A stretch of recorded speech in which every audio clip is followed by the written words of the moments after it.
ठीक है। कल हम लोगों ने पढ़ा था कि मेमोग्राफी होता क्या है, जनरल इंट्रोडक्शन था। तो ब्रेस्ट का जो एक्सरे होता है उसको हम कहते हैं मेमोग्राफी, और ये एक लो डोज एक्सरे होता है। इसमें एनर्जी भी लो होती है। क्यों? क्योंकि हम लोगों ने सॉफ्ट टिश्यू का इमेज लेना होता है। ठीक है। वो होता है, एक तो मसल होता है या फैट होता है, दोनों के एटॉमिक नंबर जो है वो कम होते हैं। इस वजह से इसमें रेडिएशन जो है वो लो होती है, और इसमें केवीपी भी कम होता है और एमएस भी कम होता है। फिर हम लोगों ने रिस्क फैक्टर्स पढ़े थे। ठीक है, मैं आप लोगों के साथ एक पास पेपर भी शेयर करूंगी, लास्ट में हम देखेंगे। उसमें उन्होंने रिस्क फैक्टर्स का, कल एक बच्ची ने क्वेश्चन पूछा था कि क्या रिस्क फैक्टर्स क्वेश्चंस में आता है। यस, फर्स्ट क्वेश्चन ही उस पेपर में यही था, what are the risk factors for mammography और सॉरी ब्रेस्ट कैंसर। अच्छा लाइबा, ये जो क्वेश्चन है ना, इनका आंसर हम एंड पे देखेंगे, क्योंकि मोबाइल इस टाइम ना स्टैंड पे है, तो मैं बता नहीं सकती, क्वेश्चंस पता भी नहीं लगते। ठीक है, हम लोगों ने आज पढ़नी है ब्रेस्ट एनेटमी।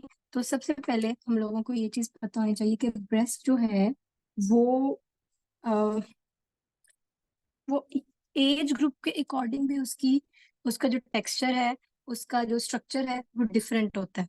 तो सबसे पहले हम लोग बात करते हैं कि यंग, उन्हीं के बेस पे ना हमने जो फाइब्रोग्लैंडुलर है, एडिपोज है, फाइब्रस है, कैसी है।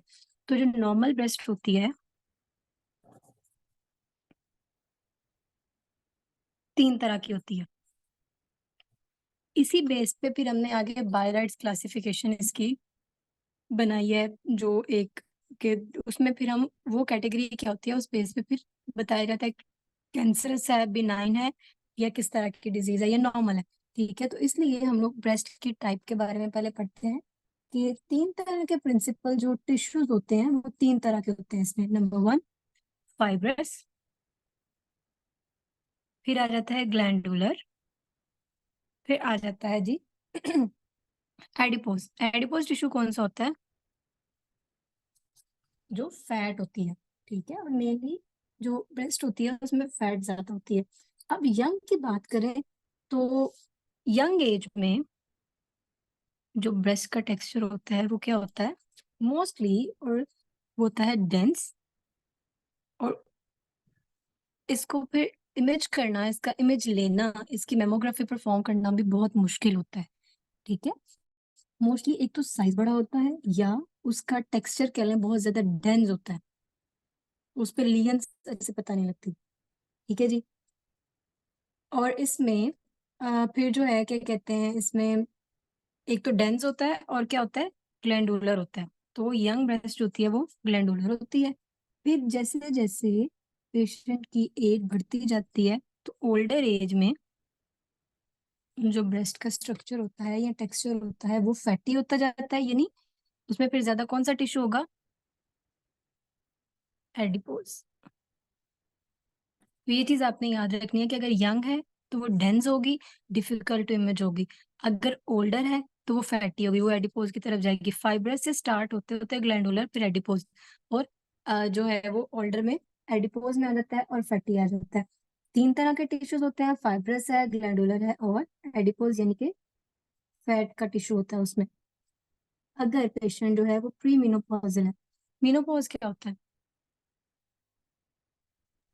Stoppage of मैं menstrual cycle. हाँ, मेंस्ट्रुअल साइकिल स्टॉप होना। ठीक है, अब जो फीमेल्स होती हैं जिनकी प्री मेनोपॉजल स्टेट होती है, तो उसमें जो स्ट्रक्चर होता है वो बेसिकली फाइब्रस होता है। वही बात कि इसी तरह स्टार्ट होता है ये, कि पहले फाइब्रस, फाइब्रस और ग्लैंडुलर, ग्लैंडुलर से एंड पे उसने फिर एडिपोज की तरफ, जैसे जैसे एज बढ़ती जानी है उसने फिर जो है एडिपोज की तरफ शिफ्ट होना। ग्लैंडुलर क्यों उसको कहते हैं, अब हम इसकी एनाटॉमी की बात करते हैं।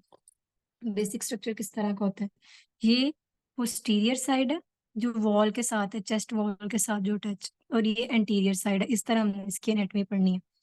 अगर हम देखें कि एनाटॉमी में मेन इसका स्ट्रक्चर कैसा होता है, और ग्लैंडुलर क्यों कहते हैं, क्योंकि इसमें डिफरेंट डक्ट्स हैं, ग्लैंड्स आते हैं जो कि मिल्क प्रोडक्शन में हेल्प करते हैं। तो पहले सबसे देखें तो हमारे पास ये क्या आ जाती है, रिब्स। ये पोस्टीरियर टू एंटीरियर जा रहे हैं। ठीक है, ये हिस्सा चेस्ट वॉल के साथ अटैच है, तो ये रिब है। रिब के साथ जो आगे आपका एक ये मसल जो है इसकी एनाटॉमी क्यों इंपॉर्टेंट है, क्योंकि जब आगे हमने व्यूज के बारे में थोड़ा सा पढ़ना है तो उसमें फिर मसल इंपॉर्टेंट होता है। इस मसल का नाम क्या होता है? Pectoralis muscle. Pectoralis muscle. और ये उसमें एक क्राइटेरिया होता है एक व्यू का कि उसमें I think media lateral oblique में ही इसका आना जरूरी होता है। जब ये हमारे पास आता है ये वाला मसल प्रॉपर, तो हम कहते हैं कि हमारा प्रॉपर इमेज, ये आइडियल इमेज है। ठीक है, तो उसमें फिर हम कुछ, मैं आप लोगों को दिखाऊंगी भी इमेजेस। तो ये कहते हैं इसको पेक्टोरलिस मेजर मसल। आगे जाएं तो जो रेड इंडिकेटेड है ये फिर इसकी ब्लड सप्लाई पे आ जाते हैं हम। तो ये इसका जो है क्या कहते हैं, आर्टरी होगी जिसको सप्लाई देगी। और ये वेन है, वीनस सप्लाई भी साथ ही। इस स्ट्रक्चर की बात करें तो ये साथ साथ यहाँ पे हमारे जो है पूरा ये जो क्लस्टर है एक, इसको हम क्या बोलते हैं? लोब्यूल। फिर इस लोब्यूल के अंदर जो है इसका स्ट्रक्चर बाद में एक्सप्लेन करती हूँ। पहले ये लोब्यूल्स हैं और ये डक्ट्स हैं जिनमें मिल्क प्रोडक्शन होती है ना, ये वो डक्ट्स हैं। इस वजह से इसको कहते हैं ग्लैंडुलर, इसका जो टेक्सचर होता है। ठीक है जी, ग्लैंड है ये, मेमोरी ग्लैंड इसीलिए इसको बोलते हैं। ठीक है, फिर इसमें रेट्रो मेमोरी एडिपोज टिश्यू साथ साथ इसके यहाँ पे इन बिटवीन जो है वो रेट्रो मेमोरी फैट होती है। और ये वाला कौन सा है? निप्पल का एरिया। और जो हमारा क्रेनियो कॉर्डल इमेज होता है उसमें इस निपल को देखा जाता है कि ये रिट्रैक्टेड ना हो, ये प्रॉपर पोजीशन में हो, इसको प्रॉपर नजर आ रहा हो। ये स्पेसिफिक इमेज करेक्टरिस्टिक्स होती हैं। ठीक है जी। तो डक्ट्स हैं, फिर डक्ट्स के अलावा उन डक्ट्स के इन बिटवीन एक तो यहाँ पे एडिपोज टिश्यू होता है, फिर इनको ज्वाइन किया होता है यहाँ पे कनेक्टिव टिश्यू ने। डक्ट्स को भी तो किसी चीज ने उनके दरमियान जो क्या कहते हैं उसको, एक कॉम्बिनेशन होता है, वो उसको जो ज्वाइन करता है वो करता है कनेक्टिव टिश्यू। तो स्ट्रक्चर में हमारे पास आ गया पहले रिब है, और ये ना लेबल करने के लिए आती होती है डायग्राम, कई बार बनाने के लिए भी कह देते हैं, मोस्टली लेबल करने के लिए आती है। तो रिब, रिब से आगे क्या पड़ा हुआ है? जो मसल है जिसने प्रोटेक्ट किया हुआ है आगे उसको, क्या कहते हैं जी, उसके हाफ ऑलमोस्ट जो आपका स्ट्रक्चर होता है ना उसका ब्रेस्ट का, इसके ऊपर पड़ा था पेक्टोरलिस मेजर। फिर आर्टरी आ जाती है, वेन आ जाती है, फिर आपका रेटियो एरियोलर फैट आ जाती है। जो ये निपल वाला एरिया होता है ना इसको एरियोला भी बोलते हैं। तो इसके बैक साइड पे जो एरिया होता है इसको रेटियो एरियोलर भी बोलते हैं, रेट्रो एरियोलर, जो उसकी बैक साइड होती है। तो इसलिए इसको कहते हैं रेट्रो, रेट्रो मेमोरी जो ग्लैंड है या मेमोरी फैट है, फिर कनेक्टिव टिश्यू है, निप्पल है, डक्ट्स। अब इस एक को, ये जो है ये हमारे क्या होते हैं? लोब्यूल। अब एक लोब्यूल की अगर हम एनाटॉमी देखें तो क्या होता है इसमें, वो कुछ इस तरह से है। ये डक्ट्स जो बनी हुई हैं इस तरह से, इसमें स्मॉल स्मॉल फिर आगे जो है वो कह लें बनी होती हैं लैक्टिफिरस डक्ट्स जिनको बोलते हैं। इस तरह का ये एक स्ट्रक्चर होता है, ये एक कह लें कट सेक्शन है एक लोब्यूल का। और इसको क्या बोलते हैं, जो ये स्मॉल वाले इसके साथ होते हैं, डक्ट्यूल।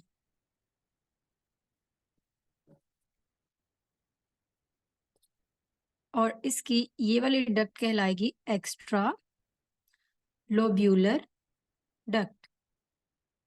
क्लियर है यहाँ तक एनाटॉमी? अगर कोई बात पूछने वाली है तो आप लोग पूछे। ये इसका एक कट सेक्शन दिखाया हुआ है, यानी कि हमारी ब्रेस्ट जो है वो कंसिस्ट होती है बहुत सारे लोब्यूल्स पे। फिर एक लोब्यूल का कट सेक्शन दिखाया हुआ है जिसका स्ट्रक्चर है कि उसमें डक्ट्यूल्स होते हैं। ठीक है, और डक्ट्यूल के अलावा उसमें एक्स्ट्रा लोब्यूलर टर्मिनल डक्ट्स होती हैं जो ये सारे इसको ज्वाइन की होती हैं। ठीक है जी। अब हम कुछ इसकी, ये थी एनाटॉमी, अब हम इसके बारे में कुछ जनरल बातें पढ़ते हैं कि जो जनरल इसको जब हमने इमेज करना है तो स्ट्रक्चर किस तरह से अपीयर होंगे, फैट कैसे अपीयर होगी, या बाकी हम लोगों ने इसको फिर व्यूज हमने कौन कौन से लेने। हमने इसकी कल एक क्वेश्चन था, ये यहाँ पे जो इनको इन्होंने ज्वाइन किया हुआ है ना, इसका हमने एक इमेज ये लिया है। तो ये वाली जो डक्ट है ना, जो इस लोब से बाहर, नॉर्मल ये एक, इसको ना ब्रेस्ट को सेक्शंस में डिवाइड किया हुआ है ना, लोब्स में। तो जब एक डक्ट जो उस लोब से थोड़ा बाहर जाती है, जैसे ये वाली है, तो उसको बोलते हैं एक्स्ट्रा लोब्यूलर डक्ट। ठीक है। तो अच्छा, अब हम बात कर रहे थे, लेक्टिफेरस डक्ट्स हम किसको कहेंगे? ये सारी जो है ये लेक्टिफेरस डक्ट्स ही हैं, स्मॉल। ये जो डक्ट्स हैं ये लेक्टिफेरस डक्ट्स हैं। मिल्क की प्रोडक्शन इन्हीं के जरिए होती है, और वो इसी के जरिए फिर यहाँ से ट्रेवल करता है मिल्क, जो वो फिर निप्पल के एरिया में जाता है। इनको लेक्टिफेरस डक्ट्स भी बोलते हैं। ठीक है। अब जो एडिपोज टिश्यू है, यानी कि जो फैट है बेसिकली, वो हम लोगों को किस तरह की नजर आती है? कभी मेमोग्राम एक देखे ना, मैं देखूंगी अगर पढ़ा हुआ है इसमें ना, तो मैं आपको दिखाऊंगी कि उसमें डिफरेंशिएट करना मसल को फैट को बहुत मुश्किल होता है। ठीक है। तो जो फैट है वो बेसिकली कैसे अपेयर होती है, क्योंकि इसका जो डेंसिटी है वो बहुत कम होती है, लो डेंसिटी होती है, तो ये डार्क अपेयर होती है, ये याद रखना है। फैट यानी एडिपोज टिश्यू जो है, इट अपियर्स डार्क। इसकी ऑप्टिकल डेंसिटी बहुत ज्यादा होती है। ठीक है। और ये क्या है कि इसके लिए रेडिएशन भी फिर कम चाहिए होती है। यही वजह है कि इसमें हम केवीपी कम, ये याद रखना है, और एमएस ज्यादा यूज करते हैं मेमोग्राफी में। इसलिए इसको कहते हैं लो रेडिएशन टेक्निक या लो केवीपी टेक्निक। और लो एनर्जी पे क्या होता है, जब आप एनर्जी कम कर देते हैं एक्सरेज की, तो उस पे आपका फोटो इलेक्ट्रिक इफेक्ट बढ़ेगा या कम होगा? अगर एनर्जी कम है तो स्कैटरिंग कब होती है? ज्यादा हो जाएगा अगर ज्यादा जब है। केवीपी हाँ, स्कैटरिंग हमेशा तब होती है अगर आपकी एनर्जी बहुत ज्यादा है रेडिएशन की, तो वो स्कैटर्ड होगी। अगर एनर्जी वैसे ही लो है तो वो कैसे स्कैटर करेगी डिफरेंट एरियाज में? तो इसलिए ये लो एनर्जी है, तो इस पे हमारे पास फोटो इलेक्ट्रिक, ये एमसीक्यू जाता है। ये मेमोग्राफी के केस में आपका फोटो इलेक्ट्रिक इफेक्ट प्रीडोमिनेट करता है, कॉम्पटाउन स्कैटरिंग तो फोटो इलेक्ट्रिक इफेक्ट आपका ज्यादा होता है, और कॉम्पटाउन स्कैटरिंग जो है ये कम हो जाती है। क्यों? क्योंकि इसकी एनर्जी लो होती है। अब एक और चीज हमने देख लिया, उसका टेक्सचर मेमोग्राम पे हमने देखना क्या क्या।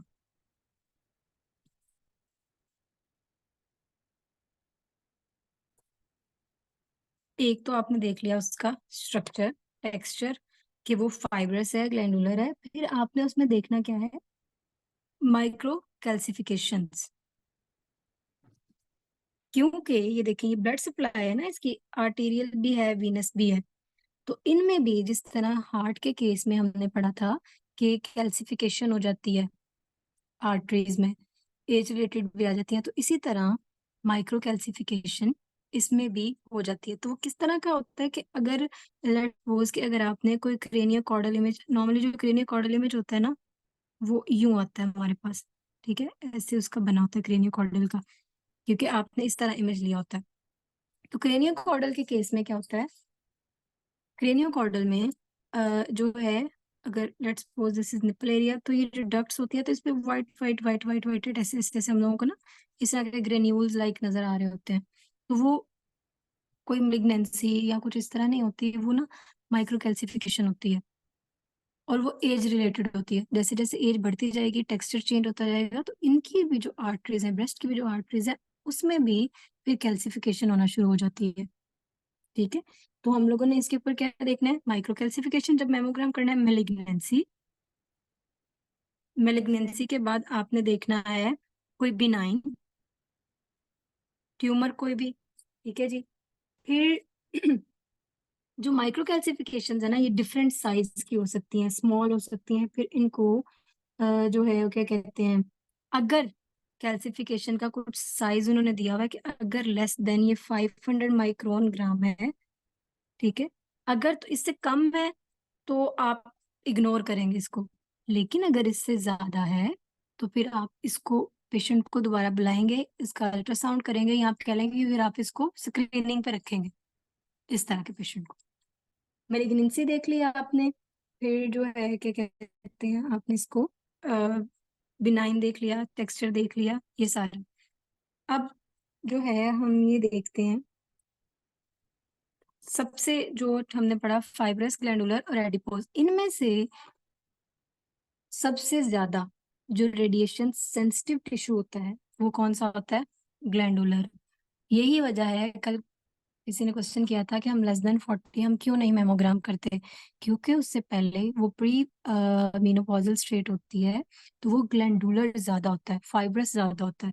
तो उस केस में वो जो सेंसिटिव टिश्यू ज्यादा होता है, तो अगर आप उस पे रेडिएशन आप पेशेंट को लगा देंगे तो उसमें अगर कैंसर नहीं भी है तो कैंसर डेवलप होने के चांसेस बहुत ज्यादा होते हैं। क्यों? क्योंकि जो ग्लैंडुलर टिश्यू होता है वो रेडियो सेंसिटिव होता है। और कौन कौन सा हमारी बॉडी में ऑर्गन जो है वो रेडियो सेंसिटिव है? आप लोगों ने रेडियो बायोलॉजी पढ़ी है ना? और कौन कौन सा ऑर्गन मुझे बताएंगे जो रेडियो सेंसिटिव है? होते हैं सुपरमेटोगोनियल सेल्स। मैम आईज जो है वो भी हम्म रेडियो और सेंसिटिव होते हैं। गोनेड्स। गुनेड्स और ग्लैंड्स जो होते हैं हमारी बॉडी में, थायराइड ग्लैंड है,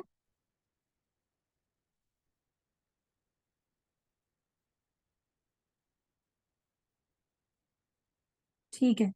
अब जो हम लोगों ने फिर क्या किया जाता है कि यहाँ पे जो जो है ना हमारे कह लें कि रेडियोलॉजिस्ट हैं, जब इसकी रिपोर्ट करते हैं ना, वो क्या करते हैं कि वो इसको ना डिफरेंट कह लें उसमें डिवाइड कर देते हैं, एनाटॉमिकल रीजन्स के अकॉर्डिंग इसको डिफरेंट क्लॉकवाइज डायरेक्शन में, क्योंकि ये राउंड स्ट्रक्चर है ना, तो इसको ही क्या करते हैं कि जिस तरह क्लॉक की नंबरिंग होती है ना, 12 1 2 3 4 5 6, तो वो इस जो लीजन को मेंशन करते हैं जब अल्ट्रासाउंड पे या मेमो पे देखते हैं तो वो कहते हैं 6 o'clock पे है, 12 o'clock पे है, तो इस तरह वो उसको मेंशन करते हैं। अब अकॉर्डिंग टू रीजन किस एरिया में इसके ज्यादा कैंसर पाया जाता है, ये कार्सिनोमा किस लोकेशन में बहुत कॉमन है, वो 50% इस एरिया में है, 15% लैटरल ज्यादा है,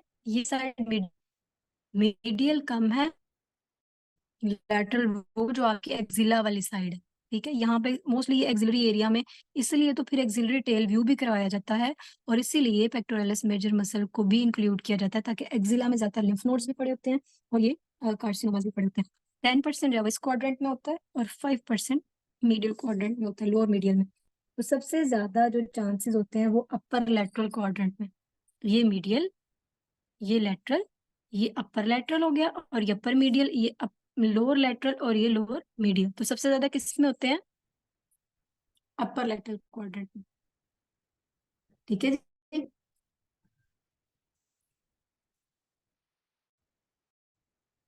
यहाँ क्लियर है?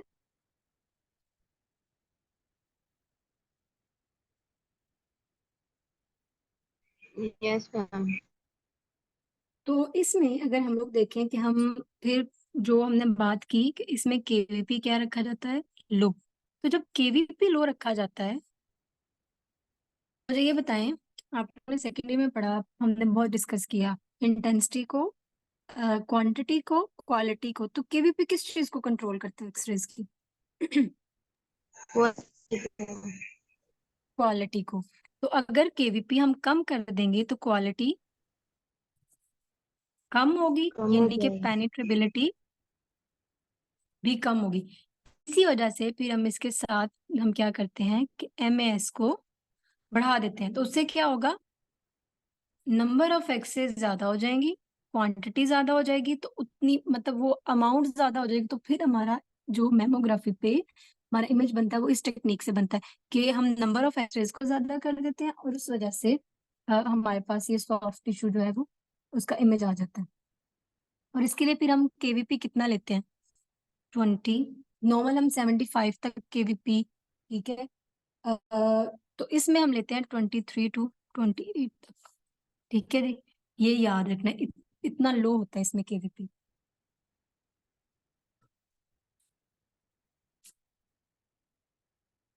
क्लियर है यहाँ तक? ये कुछ जनरल सी एनाटमी थी। अब हम आते हैं व्यूज की तरफ कि मेमोग्राफी में व्यूज कौन कौन से होते हैं।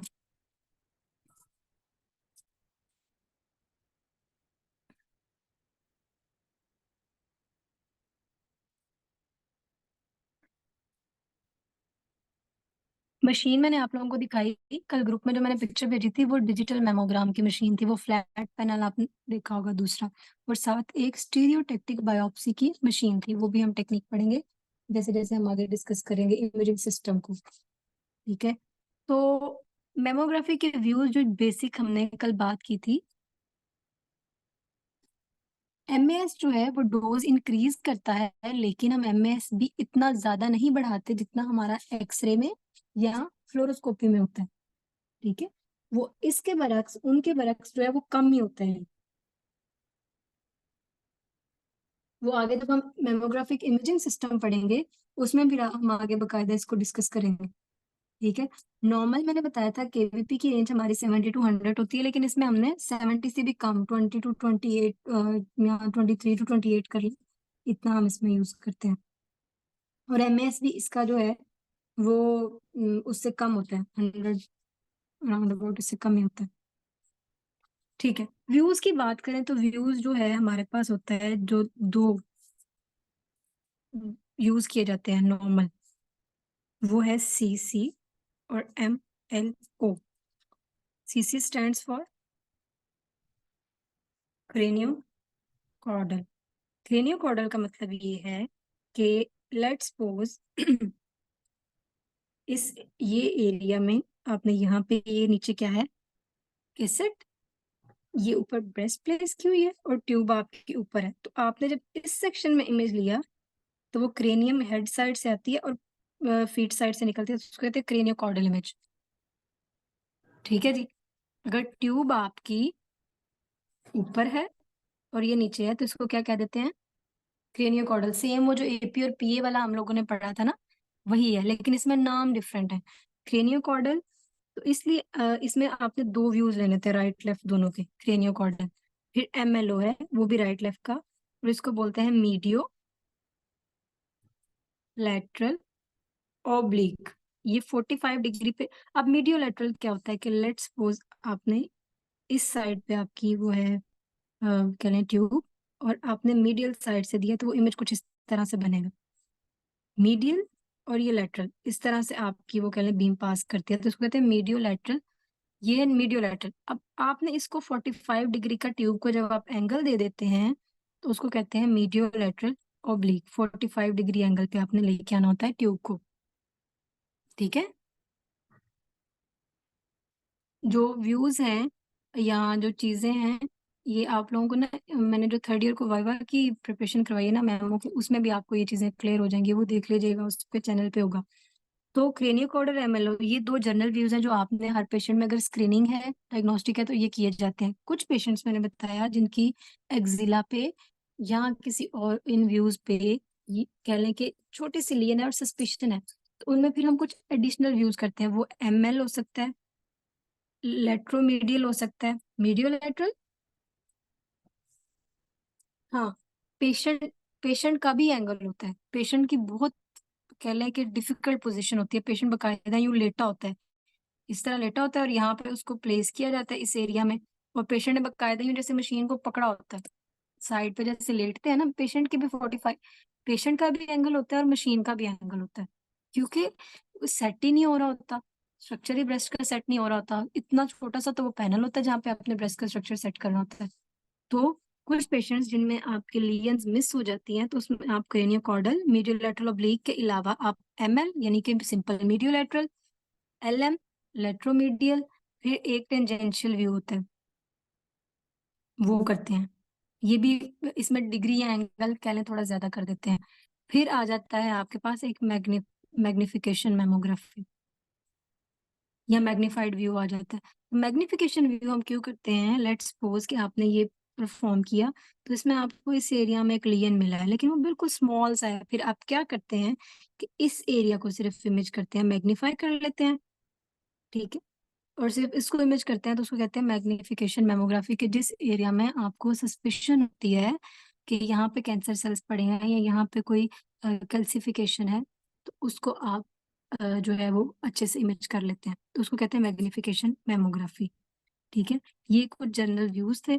बाकी हम आगे जो है इंशाल्लाह जैसे जैसे वो, पहले इमेजिंग सिस्टम को हम डिस्कस करेंगे, उसके बाद फिर कुछ चीजें हमने इसमें पढ़नी है कि मैग्निफिकेशन मेमोग्राफी का फंक्शन क्या होता है, ये कैसे हेल्पफुल होती है, फिर इसमें जो हम कंप्रेशन पहले ऐड करते हैं उसका क्या फंक्शन होता है, वो वन बाय वन फिर हम आगे पढ़ते जाएंगे। आप लोगों का आज वाले टॉपिक में से कोई क्वेश्चन है तो पूछें।